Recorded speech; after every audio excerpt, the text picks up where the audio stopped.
जय हिंद साथियों, स्वागत है आप सभी का आपके अपने YouTube channel target with Ajit में। साथियों, उम्मीद करता हूं कि आप सभी स्वस्थ होंगे और अपनी अपनी तैयारी ज़बरदस्त तरीके से कर रहे होंगे। तो साथियों, आज की इस क्लास में हम डिस्कस करने वाले हैं यूपीटीसी सिलेबस के अकॉर्डिंग टॉप 50 कृषि विज्ञान के उन सभी महत्वपूर्ण प्रश्नों के बारे में जो कि आप सभी के एजीटी एग्ज़ाम के लिए मोस्ट इम्पॉर्टेंट हो जाती हैं। तो वीडियो को इन तक जरूर देखिएगा, क्योंकि देखिए सभी क्वेश्चंस एग्जाम ओरिएंटेड और सिलेक्टिव हैं। और साथियों, यह सिर्फ देखने के लिए 50 क्वेश्चन है, लेकिन एक क्वेश्चन के साथ मैं इन सभी जो है कि ऑप्शंस के बारे में फुल डिटेल में बात करूंगा, जिससे एक क्वेश्चन से आपको 4 क्वेश्चन लर्न होते जाएंगे। तो सही प्रश्नों को ध्यान से देखिएगा। तो आइए बात करते हैं पहले प्रश्न के बारे में कि वह प्रक्रिया जिससे पौधे वायुमंडल से कार्बन डाइऑक्साइड ग्रहण करते हैं क्या कहलाती है। वह कौन सी प्रक्रिया है जिसमें पौधे वायुमंडल से कार्बन डाइऑक्साइड को ग्रहण करते हैं, वो क्रिया क्या कहलाती है। याद रखिएगा, प्रकाश संश्लेषण कहलाती है। क्या कहलाती है? प्रकाश संश्लेषण कहलाती है। और बात करें श्वसन की, तो श्वसन की क्रिया में पौधे जो कि ऑक्सीजन को ग्रहण करते हैं। तो यह भी इम्पॉर्टेंट पॉइंट है, याद रखिएगा, एग्ज़ाम में बहुत बार पूछा जाता है। बाकी बात करें नाइट्रोजन स्थिरीकरण की, तो आप सभी लोग को पता होगा साथियों, जो नाइट्रोजन फिक्सेशन है यह जो कि पौधे की किसी प्रकार की एक्टिविटी से संबंधित नहीं है, बल्कि यह नाइट्रोजन फिक्सेशन करने की प्रक्रिया है, जिसमें वायुमंडलीय नाइट्रोजन को जो कि भूमि में फिक्स किया जाता है। तो ये सभी पॉइंट्स इम्पॉर्टेंट हैं, इन सभी को याद रखिएगा। नेक्स्ट क्वेश्चन है, रेखीय संकरण लाइन ब्रीडिंग किस उद्देश्य से किया जाता है। बात करा साथियों रेखीय संकरण की, कि रेखीय संकरण जो कि किस उद्देश्य से किया जाता है। तो याद रखिएगा, एक समान आनुवंशिक संरचना बनाए रखना क्या उद्देश्य होता है। एक समान आनुवंशिक संरचना को बनाए रखना लाइन ब्रीडिंग का उद्देश्य होता है।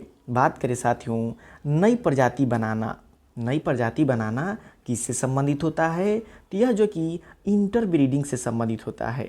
किससे संबंधित होता है? इंटरब्रीडिंग से संबंधित होता है। और बात करिए साथियों संकर बीज उत्पादन की, तो संकर बीज उत्पादन ये किससे होता है। तो हाइब्रिडाइजेशन से होता है संकर बीज उत्पादन। तो ये भी याद रखिएगा, दोनों पॉइंट इम्पॉर्टेंट हैं। तो इन तीनों पॉइंट को याद रखिएगा, एक आप सभी के एग्ज़ाम में पूछी जा सकती हैं। नेक्स्ट क्वेश्चन है, कौन सा तत्व पौधों में हरित लवक क्लोरोफिल के निर्माण में सहायक है।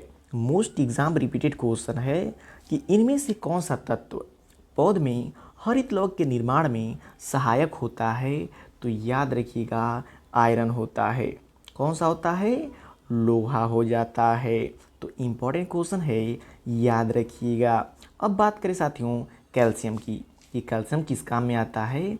तो कोशिका भित्ति की मजबूती में सहायक होता है। कोशिका भित्ति की मजबूती में सहायक होता है। तो इस चीज़ को याद रखिएगा। और बात करें पोटेशियम की, तो पोटेशियम को याद रखिएगा, एंजाइम क्रियाओं और जल संतुलन में सहायक होता है। कौन सा? पोटेशियम। और बात करें सल्फर की, तो सल्फर जो कि अमीनो एसिड का घटक होता है। किसका घटक होता है? अमीनो एसिड का जो कि घटक हो जाता है। कौन? सल्फर हो जाता है।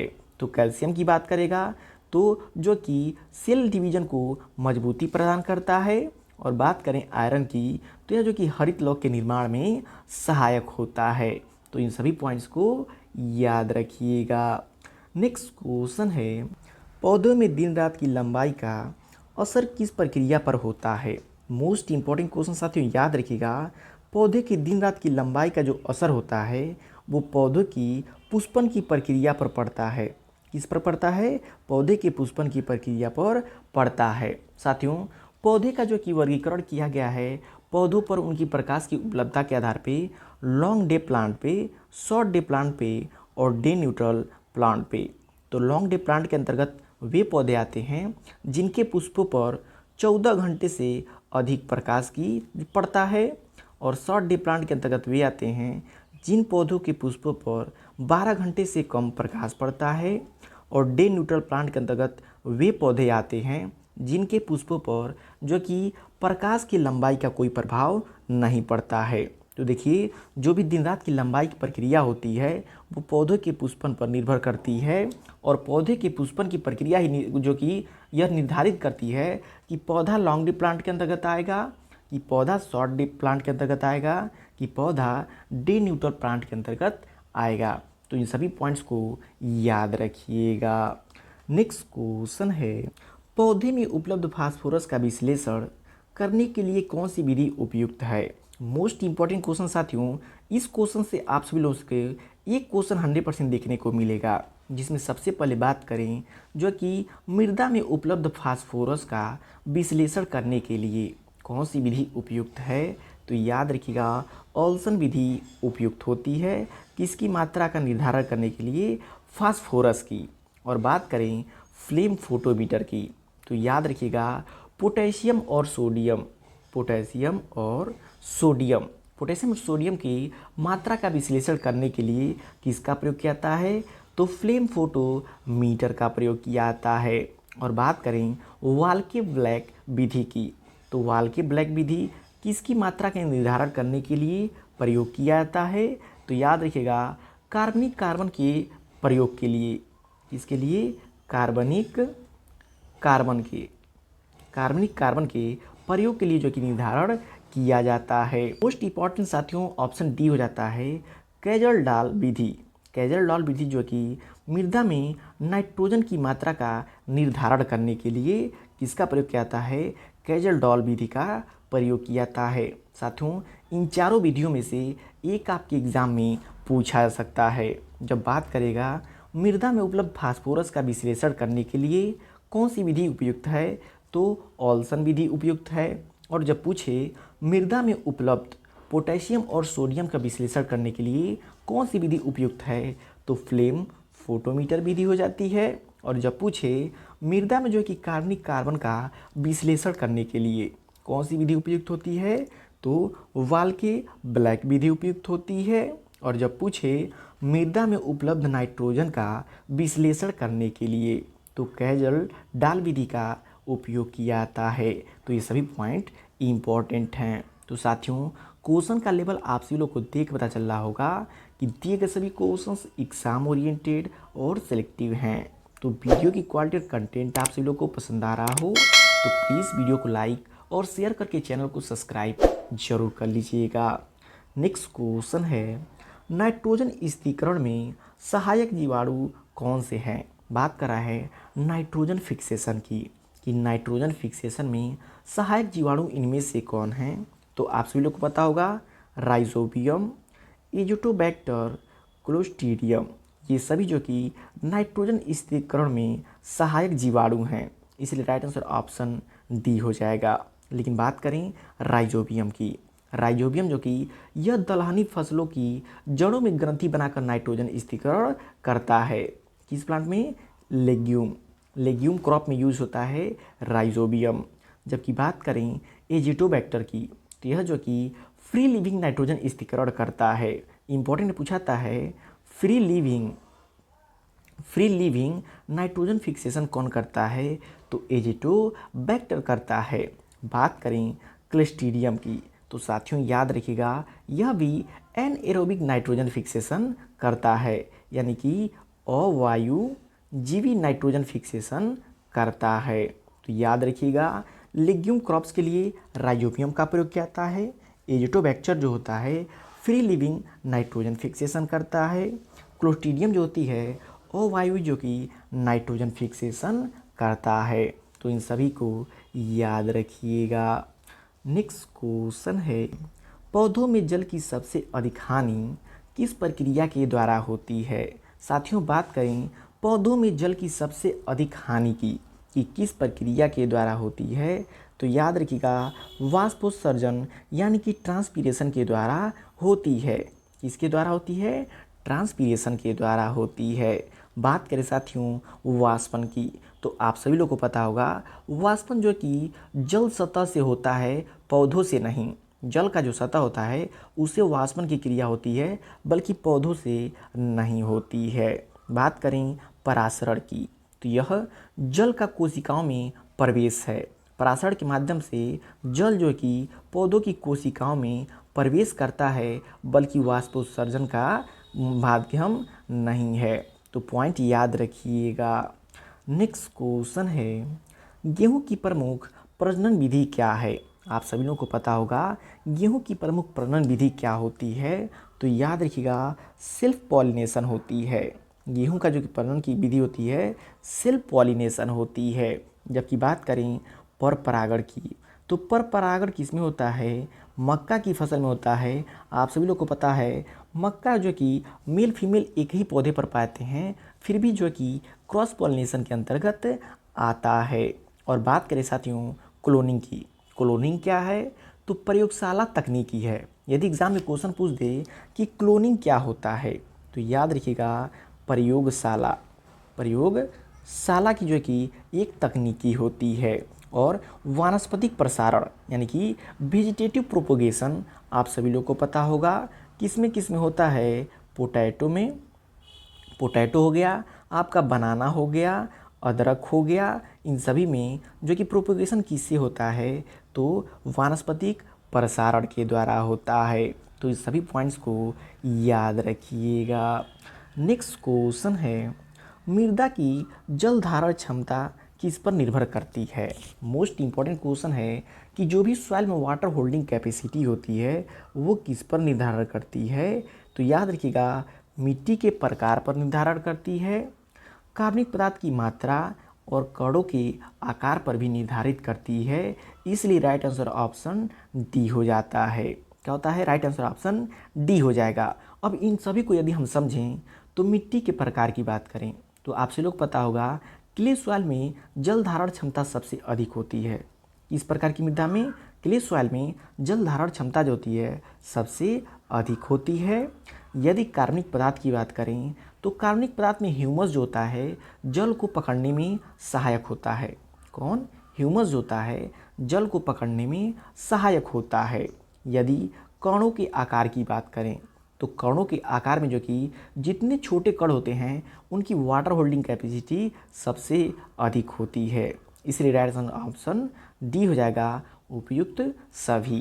तो इन सभी पॉइंट्स को ध्यान से सुनते जाइएगा, जो भी पॉइंट आपको नहीं पता हैं उनको नोट करते जाइएगा। तो देखिए साथियों, एक क्वेश्चन से आप सभी लोगों को 3 से 4 क्वेश्चन सभी क्वेश्चन में लर्न होते जा रहे हैं, जिसमें 50 क्वेश्चन है लेकिन उससे अधिक उसका जो कि डिस्क्रिप्शन है। नेक्स्ट क्वेश्चन है, पौधों में तनाव सहनशीलता बढ़ाने के लिए कौन सा हार्मोन जिम्मेदार है? साथियों, आप सभी के एचटी एग्जाम में हार्मोन से संबंधित एक क्वेश्चन 100% आएगा ही आएगा, जिसमें से ये क्वेश्चन इंपॉर्टेंट है कि पौधों में तनाव सहनशीलता बढ़ाने के लिए कौन सा हार्मोन जिम्मेदार है? तो याद रखिएगा एबिसिक एसिड। एबिसिक एसिड जो होती है पौधों में तनाव सहनशीलता बढ़ाने के लिए जिम्मेदार हार्मोन होती है। बाकी साथियों बात करें साइटोकाइनिन की, तो याद रखिएगा पौधों में सेल डिवीज़न का कार्य करती है कौन? साइटोकाइनिन करती है। ऑक्सीन जो होती है पौधों में वृद्धि का कार्य करती है, पौधों में वृद्धि का कार्य करती है। और बात करें एथिलीन की, तो आपसे लोग पता होगा पकड़ने और झड़ने में सहायक होती है। यह फलों के पकड़ने और झड़ने में सहायक होती है। तो इन तीनों को याद रखिएगा। यदि पौधों में तनाव सहनशीलता की बात करेगा तो एबिसिक एसिड हो जाती है, जिसके शॉर्ट में ए भी कहा जाता है। और पौधों में सेल डिवीज़न की बात करेगा तो साइटोकाइनिन हो जाएगी। ऑक्सीन की बात करेगा तो पौधों में वृद्धि में सहायक हो जाएगी। तो ये सभी पॉइंट्स इंपॉर्टेंट हैं, याद रखिएगा। नेक्स्ट क्वेश्चन है, पर परागण वाले पौधों में कौन सी विधि अनिवार्य है? बात करें पर परागण की यानी कि क्रॉस पॉलिनेटेड की, कि क्रॉस पॉलिनेटेड वाले पौधे में कौन सी विधि जो होती है कंपलसरी होती है? तो देखिए साथियों, बात करें बैगिंग की, आप रोपण जानते हैं, सिंचाई जानते हैं, कटाई भी जानते हैं, लेकिन बैगिंग जो कि एक अलग शब्द निकल कर आ रहा है और यहाँ भी बात कर रहा है पर परागण वाले पौधे में कौन सी विधि अनिवार्य होती है? तो याद रखिएगा बैगिंग। साथियों, बैगिंग एक ऐसी क्रिया होती है जिसमें पौधे के परागण को पूरी तरह बंद कर दिया जाता है, जिससे पर परागण क्रिया अच्छे रूप से संचारित हो जाती है। नेक्स्ट क्वेश्चन है, क्ले मृदा में जल धारण क्षमता कैसी होती है? तो आई होप इसका आंसर आप सभी लोग को पता होगा। इसका आंसर कमेंट बॉक्स में जरूर दीजिएगा। ये आप सभी लोग के लिए होमवर्क है क्योंकि यह बहुत ही आसान क्वेश्चन है। बढ़ते हैं अपने नेक्स्ट क्वेश्चन की तरफ। फसलों में बीजोपचार का उद्देश्य क्या होता है? बात करें साथियों क्रॉप्स की, कि क्रॉप में जो बीजोपचार होता है उसका उद्देश्य क्या होता है? तो याद रखिएगा, रोग प्रतिरोधक क्षमता को बढ़ाना। जो भी फसलें होती हैं यदि उनका सीड ट्रीटमेंट किया जाता है तो उनका मेनली उद्देश्य यह होता है कि फसलों की रोग प्रतिरोधक क्षमता को बढ़ाना। तो इम्पॉर्टेंट क्वेश्चन है, याद रखिएगा। साथियों बात करें उपज बढ़ाने की, तो यह कभी कभी किसी परिस्थितियों में हो सकता है लेकिन यह प्रत्यक्ष रूप से नहीं है। उपज बढ़ाना अप्रत्यक्ष रूप से हो सकता है। नेक्स्ट क्वेश्चन है, पौधों की पत्तियों का झड़ना किस हार्मोन द्वारा नियंत्रित होता है? तो पिछले ही क्वेश्चन में मैंने आप लोगों को बताया है कि पौधों की पत्तियों का झड़ना किस हार्मोन के द्वारा नियंत्रित किया जाता है? तो याद रखिएगा एथिलीन की। किस हार्मोन के द्वारा? एथिलीन हार्मोन के द्वारा। बाकी इन तीनों के बारे में हमने ऊपर ऑलरेडी डिस्कस किया हुआ है। तो साथियों वीडियो की क्वालिटी कंटेंट आप सभी लोग को पसंद आ रहा हो तो प्लीज़ वीडियो को लाइक और शेयर करके चैनल को सब्सक्राइब जरूर कर लीजिएगा। नेक्स्ट क्वेश्चन है, कौन सी फसल मुख्य रूप से पर परागण वाली होती है? मोस्ट इम्पॉर्टेंट क्वेश्चन होता है कि कौन सी फसल मुख्य रूप से क्रॉस पॉलिनेटेड इसमें से हो जाती है? तो आप सभी लोग को पता होगा जो कि चना, गेहूँ, धान, ये तीनों जो कि सेल्फ पॉलिनेटेड क्रॉप हैं। लेकिन बात करें मक्का की तो यह जो कि क्रॉस पॉलिनेटेड क्रॉप हो जाती है। नेक्स्ट क्वेश्चन है, पौधों में प्रकाश संश्लेषण की दर किस रंग की रोशनी में सर्वाधिक होती है? इम्पॉर्टेंट क्वेश्चन है, कई बार एग्जामों में पूछा चुका है कि पौधों में प्रकाश संश्लेषण की दर किस रंग की रोशनी में सर्वाधिक होती है? तो याद रखिएगा लाल रंग की रोशनी में सबसे अधिक होती है। नेक्स्ट क्वेश्चन है, कौन सी विधि द्वारा पराग को एक स्थान से दूसरे स्थान तक ले जाया जाता है? इनमें से कौन सी एक ऐसी विधि है जिसके द्वारा पराग को एक स्थान से दूसरे स्थान तक ले जाया जाता है? तो याद रखिएगा परागण। परागण क्या होता है? पराग कणों का एक स्थान से दूसरे स्थान तक जाना क्या होता है? परागण होता है। तो यह भी इम्पोर्टेंट क्वेश्चन है। नेक्स्ट क्वेश्चन है, राइजोबियम का संबंध किस फसल से होता है? तो याद रखिएगा जो भी राइजोबियम होती है उसका संबंध जो कि दलहनी फसलों से होता है। इनमें से जो कि गेहूँ सीरियल क्रॉप्स है, मक्का भी सीरियल क्रॉप्स है और जो कि चावल भी सीरियल क्रॉप्स है। लेग्यूम कौन सा बचा? चना बचा। तो राइजोबियम का संबंध किससे हो गया? चना से हो गया। लेकिन बात करें चावल की तो चावल में साथियों याद रखिएगा इजोला साइनोबैक्टीरिया से जुड़े होते हैं जो कि नाइट्रोजन फिक्सेशन का काम करते हैं। और चना में राइजोबियम जो होता है ये वायुमंडलीय नाइट्रोजन फिक्सेशन का कार्य करते हैं। तो ये दोनों क्या करते हैं? फसलों में नाइट्रोजन फिक्सेशन का कार्य करते हैं। नेक्स्ट क्वेश्चन है, पौधे के जीवन चक्र में जाइगोस्पोर किसके द्वारा निर्मित होते हैं? तो याद रखिएगा कवक के द्वारा निर्मित होते हैं। पौधे के लाइफ साइकिल में जो जाइगोस्पोर होते हैं वो किसके द्वारा निर्मित होते हैं? तो याद रखिएगा कवक के द्वारा निर्मित होते हैं। नेक्स्ट क्वेश्चन है, क्रॉप रोटेशन का उद्देश्य है। बात करें साथियों क्रॉप रोटेशन की, क्रॉप रोटेशन का उद्देश्य क्या होता है? तो याद रखिएगा उर्वरता को बनाए रखना। बाकी यदि बात करें एक ही फसल बार बार बोना, ये क्या कहलाता है? ये मोनोकल्चर कहलाता है। क्या कहलाता है? मोनोकल्चर कहलाता है। तो याद रखिएगा। नेक्स्ट क्वेश्चन है, पौधों में स्टोमेटा किसके द्वारा नियंत्रित होते हैं? बात करें साथियों पौधों की, ये पौधों के जो भी स्टोमेटा होते हैं किसके द्वारा नियंत्रित होते हैं? गॉड सेल्स के द्वारा नियंत्रित होते हैं पौधों में स्टोमेटा। नेक्स्ट क्वेश्चन है, किस मृदा प्रकार में जल निकास सबसे अच्छा होता है? तो याद रखिएगा सैंडी सॉइल में। सैंडी सॉइल में जो कि मृदा का जल निकास सबसे अच्छा होता है। नेक्स्ट क्वेश्चन है, जीन का अस्थाई स्थान क्या कहलाता है? जीन का अस्थाई स्थान जो होता है वो क्या कहलाता है? याद रखिएगा, लोकस कहलाता है। क्या कहलाता है? लोकस कहलाता है। नेक्स्ट क्वेश्चन है, कौन सा तत्व पौधों में एंजाइम सक्रियता के लिए आवश्यक है? इम्पॉर्टेंट क्वेश्चन है कि इनमें से कौन सा एक ऐसा पोषक तत्व है जो एंजाइम की सक्रियता के लिए आवश्यक होता है? तो याद रखिएगा, जिंक। जिंक जो कि एंजाइम की सक्रियता के लिए आवश्यक होता है। नेक्स्ट क्वेश्चन है, हीट यूनिट या ग्रोविंग डिग्री डेज GDD किसका मापन करता है? तो याद रखिएगा, तापमान के आधार पर वृद्धि की अवधि क्या होती है? ग्रोविंग डिग्री डेज होती है। तो याद रखिएगा, इम्पॉर्टेंट क्वेश्चन है। नेक्स्ट क्वेश्चन है, मटर में चूड़िल आसिता रोग का कारण होता है? मटर में चूड़िल आसिता रोग का कारण क्या होता है? तो याद रखिएगा, इरिसाइफी पॉलीगोनी हो जाता है। वहीं बात करता मटर में डाउनी मिट्टी रोग की, तो कौन सा था? पोरोनस्पोरा PC हो जाता। तो इन दोनों को याद रखिएगा। नेक्स्ट क्वेश्चन है, फलों की जेली बनाने में सामान्यतः किस अम्ल का उपयोग किया जाता है? तो याद रखिएगा, साइट्रिक अम्ल का उपयोग किया जाता है।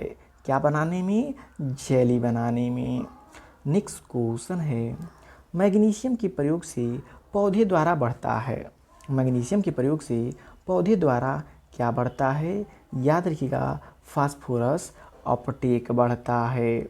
नेक्स्ट क्वेश्चन है, कांस के फसल नियंत्रण हेतु उपयुक्त संतुलित खरपतवार नाशक कौन सा है? इनमें से आपको बताना है, कांस के सफल नियंत्रण हेतु उपयुक्त खरपतवार नाशक कौन सा है? तो याद रखिएगा, ग्लाइफोसेट 41% SL 2 से 3 लीटर प्रति हेक्टेयर। तो इम्पॉर्टेंट क्वेश्चन है, याद रखिएगा। तो साथियों, ये आप सभी के UPSC एग्ज़ाम के लिए वे सभी महत्वपूर्ण प्रश्न जो कि आप सभी के AGT एग्ज़ाम में डायरेक्ट देखने को मिल सकती हैं। तो वीडियो आपको कैसा लगा कमेंट करके फीडबैक जरूर दीजिएगा, और वीडियो पसंद आए प्लीज़ वीडियो को लाइक और शेयर करके चैनल को सब्सक्राइब जरूर कर लीजिएगा।